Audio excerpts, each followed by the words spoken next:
Shabbat Shalom. This week's Torah portion is the beginning of the book of Numbers.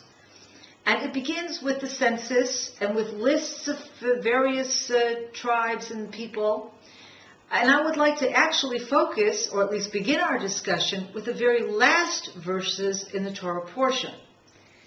The very end of the portion, and this is chapter 4, verses 18 and 19 and 20, actually, God speaks to Moses and Aaron and warns them. It says, do not cut off a tribe from the families of Kehat from within the Levites.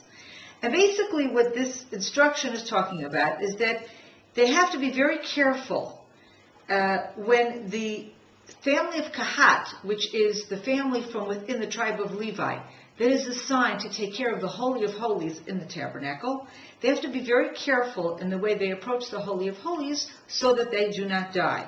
And it's very interesting that the instruction of verse 18 is given to Moses and Aaron, don't cut off or as many have translated, don't cause the Kehat family to die or to be injured from within the Levites. Don't cause them to be destroyed. And this, of course, dependent upon their being very careful. And what are they supposed to do? They're supposed to make sure, and this is at the end of verse 19, that each person does his work and carries his burden exactly as he is supposed to. And then in verse 20, they should not look towards the holy. And this refers back to the instructions that we have at the beginning of the chapter that tells exactly what are the role of the Kehat family. And what they are assigned, and this is in verse 4, they are assigned to the Holy of Holies. When the tabernacle has to be taken apart and the various vessels carried for their journeys, it is the Kehat family that is responsible for taking the vessels of the Holy of Holies. In other words, the Ark of the Covenant and the other instruments that are there. And the verses then go on to tell us very specifically that each of these things have to be covered, and then they will be carried. And there are rods, there are these poles that are inserted into the sides of the different vessels, like the menorah, like the Ark of the Covenant, and they are carried on their shoulder. But what's very specific, and we see this in chapter 4, verse 5, that it is Aaron and his sons that have to first go into the Holy of Holies, cover the various vessels, cover the Ark of the Covenant, and it is only then, after that covering has been done, that the Kehat family can then carry them onward. And so that really explains what we're talking about in verse 20 at the very end of the chapter, that they are not to be able to look under the covering. They should not be looking at the vessels or at the Ark of the Covenant itself. They approach these instruments, these vessels, only after Aaron and the sons have covered them, and then they will not die. Now, we learn about a consequence of not having followed this instruction much later in the Bible, in the book of Samuel. In 2 Samuel, verse 6, we have the story of David, King David, who is actually very newly crowned king of all of Israel. He is now going to bring the Ark of God, the Ark of the Covenant, up from where it had been exiled outside of Jerusalem. He's going to bring it up to Jerusalem. And the first time, of course, that he tries to bring the Ark up, it is a disaster. We have the Ark being brought up on a wagon, and the person who was driving or leading the wagon is someone by the name of Uzzah, and then at some point the Ark slips, or the wagon begins to slip. Uzzah puts out his hand, tries to straighten or right the Ark, and he is immediately struck dead.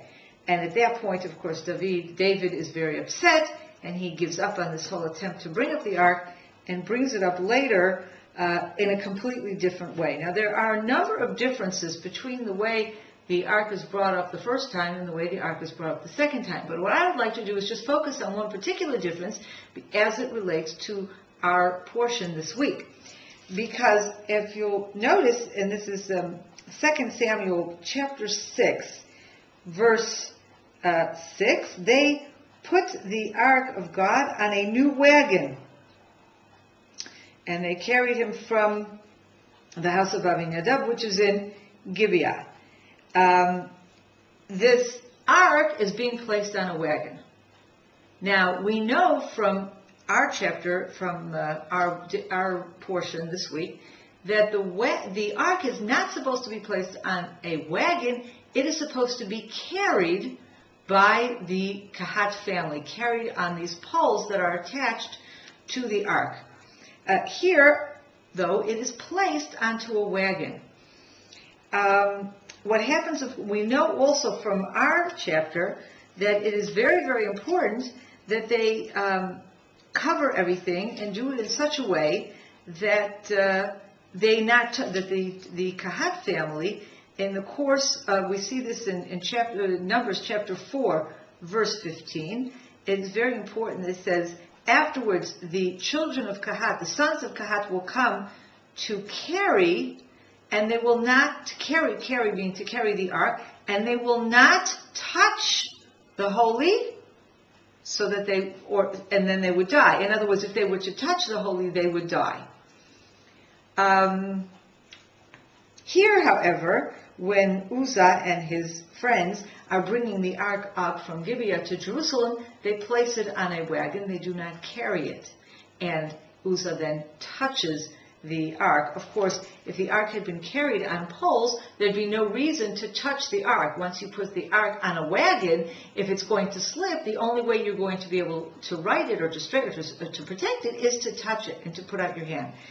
And of course, we see the disaster as a result of this problematic way of bringing the ark to Jerusalem, which is corrected the second attempt, because when the ark is brought again, we see, this is 2 Samuel chapter 6, verse 13, the carriers of the ark of God walked 6 steps.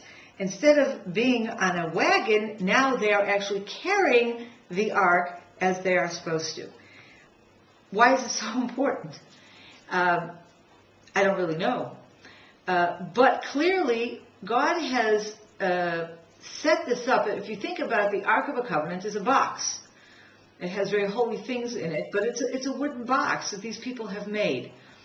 And I think what God is doing here is setting up a certain distance between man and the ark, because it is so easy to treat it as a box. You take a box, you put it on a wagon, you roll it along, and something happens, you pick it up and you write it, and then it's just a box.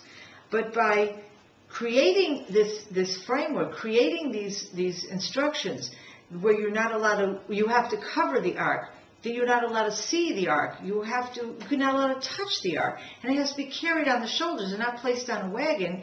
You are enabling the people of Israel to continue to view this ark as representing what it really does, the Holy of Holies, the place where the ark, the Ten Commandments are placed, the place that represents the covenant between God and the Jewish people. Yes, it is a box.